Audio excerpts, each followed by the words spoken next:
नमस्कार दोस्तों, मैं मुकेश सिंह टॉपिक एक्सप्लेन में आपका स्वागत है। देखिए दोस्तों, इंसान धरती पर आता है भगवान की मर्जी से और जाता है भगवान की ही मर्जी से। मगर दोस्तों, इंसान धरती पे कितना अमीर है कितना गरीब है, वो अपना पूरा कर्म यहीं पे करके जाता है। तो ये सब कुछ उसी के ऊपर डिसाइड करता है कि वह अमीर रहेगा या गरीब रहेगा। किसी गरीब परिवार में या गरीब पैदा होना आपके बस में नहीं है। लेकिन दोस्तों, आप गरीब मर जाएं ये गलत बात है। 99% लोग नहीं जानते वो 10% अमीर लोग या उनके बच्चे कौन सी स्ट्रेटजी अपनाते हैं जिससे वो कभी गरीब होते ही नहीं। अमीरों के बच्चे हमेशा अमीर ही रहते हैं। वो क्या चीज़ है दोस्तों? वो है परसेप्शन। परसेप्शन मतलब ये होता है कि आप कैसे लोगों के साथ रहते हैं, कैसे लोगों के साथ बात करते हैं। जैसे कुछ लोग, जैसे मान लीजिए कि आपके दोस्त ने LIC करवाया है तो आपको बार बार एडवाइस देगा, यार तू भी LIC करवा ले। आपका कोई दोस्त बैंक में जॉब करता कहेगा भैया कि FD से बढ़िया तो कुछ हो ही नहीं सकती है। कोई दोस्त पोस्ट ऑफिस में कहेगा RD से बढ़िया कुछ नहीं हो सकता है। आपका कोई दोस्त स्टॉक मार्केट बोलेगा यार शेयर मार्केट से बढ़िया पैसा कहीं है ही नहीं है। आपका कोई दोस्त रहेगा जो कहेगा यार सट्टेबाजी या तो जो जुआ है उसमें बताओ, इससे बढ़िया कहीं पैसा नहीं है। तो दोस्तों, पूरा खेल है परसेप्शन का। आपका दोस्त बार बार नए नए कपड़े खरीदता है तो आप भी उसके साथ रहेंगे तो आप भी बार बार खरीदेंगे नहीं उसके साथ, आप अपने आप को गरीब महसूस करने लगेंगे। आपका दोस्त हाई फाई खर्चा करेगा तो आप भी खर्चा करने लगेंगे। तो दोस्तों, पूरी दुनिया में पूरा खेल जो है ना, वो है परसेप्शन का। इंसान 90% लोग इसी में जकड़े हुए हैं और इससे वो कभी बाहर ही नहीं निकल पाते। वो जो 10% लोग हैं वही इससे स्वतंत्र हैं और वही लोग लाइफ का मजा लेते हैं। दोस्तों, अभी अगर किसी को बोला जाए कि इन्वेस्टमेंट करो तो चूंकि उसके सारे परसेप्शन वाले फ्रेंड सर्किल सब वही गरीब विचारधारा के हैं, वो बोलेगा अगर मेरे पास पैसा आ जाए ना तब मैं इन्वेस्टमेंट करूंगा। महानिहायती मूर्ख हो तुम। अरे पैसा तुम्हारे पास 1 करोड़ रुपया कहीं से आ जाएगा तब तुम इन्वेस्टमेंट करोगे? जितना पैसा है उसी में से इन्वेस्टमेंट करना शुरू करो। इन्वेस्टमेंट से पूरी दुनिया में सबसे ज़्यादा अमीर बने हैं वारेन बफेट। उनका कहना है कि आपकी जो भी आमदनी है वो कम है ज़्यादा है डजेंट मैटर, आप पहले उसी में से डिसाइड कर लीजिए कि इसमें से यार हम कितना इन्वेस्टमेंट करेंगे। जिस प्रकार सिख धर्म के लोग होते हैं, बड़ी अच्छी बात उनके गुरुजी लोग बता के गए हैं कि आप जितना कमाएंगे उसका 10% आपका है ही नहीं है, वो समाज कल्याण के लिए है। इसीलिए आप देखेंगे वो लोग लंगर चलवाते रहते हैं, गरीबों की सेवा करते रहते हैं, बहुत जगह अपना दान करते रहते हैं, क्योंकि वो जितना कमाते हैं उसका 10वां हिस्सा वो अपने आप को मानते ही नहीं है। उसी प्रकार इन्वेस्टमेंट में आपकी कमाई कम है ज़्यादा है, आप उसमें से पहले अपने मन से डिसाइड तो करो यार। ये क्यों सोच रखे हो कि हमारे पास पैसा आएगा तब मैं इन्वेस्टमेंट करूंगा? ऐसी सोच है तुम्हारे पास ना तो कभी पैसा आएगा और ना तो तब कभी तुम इन्वेस्टमेंट करोगे। अभी डिसाइड करो। अगर आप आज 100 रुपये भी इन्वेस्टमेंट करना शुरू करेंगे ना तो कंपाउंडिंग की ताकत इतनी है कि 50 साल बाद वो 1 करोड़ रुपया हो जाएगा। 500 रुपया डिसाइड करेंगे ना तो 40 साल में 1 करोड़ रुपया हो जाएगा। 5,000 रुपया अगर आप डिसाइड करेंगे प्रति महीने इन्वेस्टमेंट का ना तो 20 साल बाद 1 करोड़ रुपया हो जाएगा। आप डिसाइड तो करिए आपको कितना करना है, क्योंकि आपके पैसे के साथ समय भी तो अपना काम करेगा।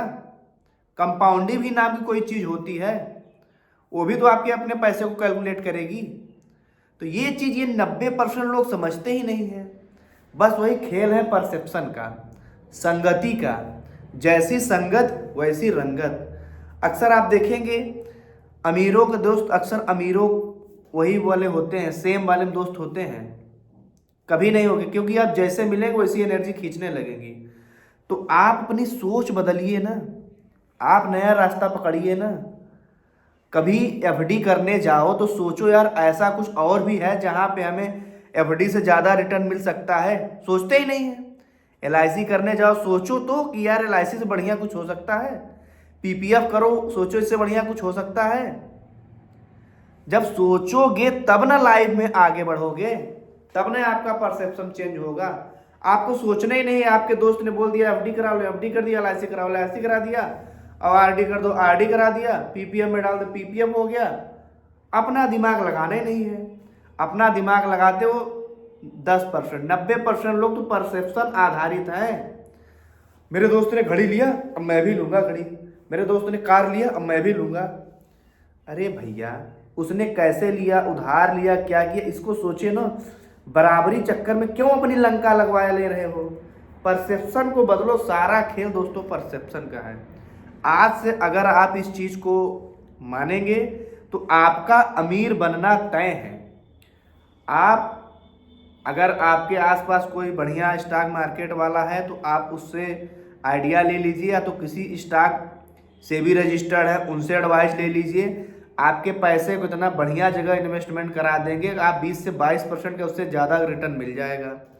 लेकिन अगर आप अपना दिमाग नहीं लगाएंगे, परसेप्शन वाले विचारधारा में घुसे हुए, अच्छा बड़े भैया ने एलआईसी किया था, अपने लड़कों का तो हम भी कर देते हैं। 5% का रिटर्न मिलता है एवरेज एलआईसी का, और हर साल महंगाई रेट बढ़ता, सरकारी आंकड़ा 6%, और एक्चुअल में तो दुगना की स्पीड से बढ़ रहा है। पता करना अपने आज से 10 साल पहले बाल कितने रुपए में कटते थे, अब कितने रुपए में कटने लगे। आज से 5 साल पहले अंडे का क्या रेट था, आज कितना है। तो अगर तुमने 5 साल पहले इन्वेस्टमेंट किया था उसके हिसाब देख लो यार कितना इसमें बढ़ गया। 5 साल पहले अगर तुमने फिक्स डिपॉजिट 1 लाख रुपया कर ही दिया तो 5% का तुम्हें रिटर्न मिलेगा, तो 1 साल का तुम्हें 5,000 तो मिलेगा। अब मान लो 1 साल बाद तुमने निकाला तो 5,000 रुपये तो मिला, और 6% के हिसाब से महंगाई बढ़ गई। तो दोस्तों आपको ऐसे जगह इन्वेस्टमेंट करना है कि महंगाई को भी पीछे छोड़ता चले, तब तो इन्वेस्टमेंट करने का फ़ायदा है, नहीं तो कोई फ़ायदा नहीं है। फिक्स डिपॉजिट का 5%, आरडी का 5-7%, पीपीएफ का 5-7%, एलआईसी का भाई 5-6%, कोई मतलब नहीं है। सबसे ज़्यादा रिटर्न आपको पता है आरडी वाले, फिक्स डिपॉजिट वाले और एलआईसी वाले, ये सब पैसा देते हैं स्टॉक मार्केट वालों को। सबसे ज़्यादा रिटर्न अगर कहीं मिलता है तो स्टॉक मार्केट में मिलता है, लेकिन उसके लिए बहुत ज़्यादा ज्ञान और बुद्धि की ज़रूरत होती है। जो लोग फाइनेंशियल एजुकेशन किए होते हैं वही लोग कर पाते हैं, तो आप तो वो नहीं कर पाएंगे। लेकिन दोस्तों कुछ लोग ऐसे भी हैं जो कहते हैं भैया आप पढ़े लिखे नहीं है ना, लाइए आपका पैसा मैं मार्केट में लगवा देता हूँ। उसको बोलते हैं म्यूचुअल फंड। बहुत सारे म्यूचुअल फंड है। अरे सरकारी कंपनियां भी म्यूचुअल फंड का काम करती है भैया। एसबीआई हो गया, एचडीएफसी हो गया, आईसीआईसीआई बैंक होगा। एसबीआई पर अगर भरोसा नहीं है ना तो इस देश पे भरोसा करना छोड़ दो, कब क्या हो जाए कोई पता नहीं। एसबीआई भरोसा नहीं कर सकते। एसबीआई का वो तो सरकारी कंपनी है, लोगों को 10-10 लाख रुपए एसबीआई में पड़े हैं सेविंग अकाउंट, कोई मतलब नहीं, सड़ रहा पैसा। उसको उठा करके एसबीआई को ही म्यूचुअल फंड में डाल दो, एसबीआई से ही फिक्स्ड वो करवा लो, म्यूचुअल फंड में डाल लो, एसआईपी वाला प्लान ले लो। स्टॉक मार्केट में एसबीआई का भी तो है और तमाम सरकारी कंपनियों का, वहाँ ले लो। तो दोस्तों कुल मिला के आपकी सोच का है, परसेप्शन का।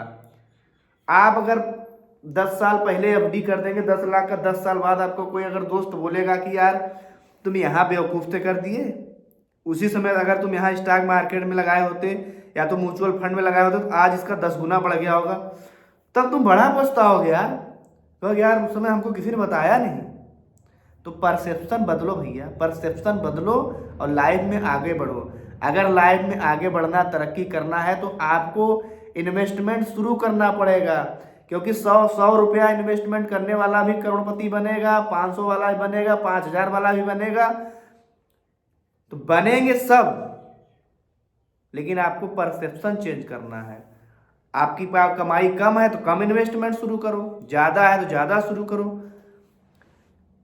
मैटर ये है कि आप शुरू करिए। अब देखिए दोस्तों, मेरा काम है एडवाइस देना। आप एफडी कराइए, म्यूचुअल फंड में लीजिए, एसआईपी कराइए, आरडी एलआईसी कुछ भी कराइए, आपकी इच्छा। मैं कोई से भी रजिस्टर्ड नहीं हूँ कि मैं आपसे ज़बरदस्ती हाथ पकड़ कहूँ कि आप यही वाला कराइए।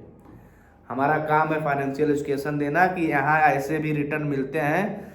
आप अपनी सोच को बढ़ाइए कि रिटर्न तो 50-50% भी एक महीने उस साल में मिलते हैं। तो आप अपना परसेप्शन चेंज करिए, मेरा ये मानना है। या तो आपको इन्वेस्टमेंट करना है तो सब में थोड़ा थोड़ा कर दो, लेकिन हाँ, परसेप्शन चेंज करना ज़रूरी है। जैसी संगत वैसी रंगत। आप आज अगर आप मेरी वीडियो देख रहे हैं और आपका परसेप्शन चेंज होता है तो आप ज़रूर चेंज करिए। और आपको किस टॉपिक पे वीडियो चाहिए हमें कमेंट में ज़रूर बताइए। मैं आप लोग का एक एक कमेंट पढ़ता हूँ। तो चलिए मिलेंगे किसी अगली वीडियो में, तब तक के लिए जय हिंद।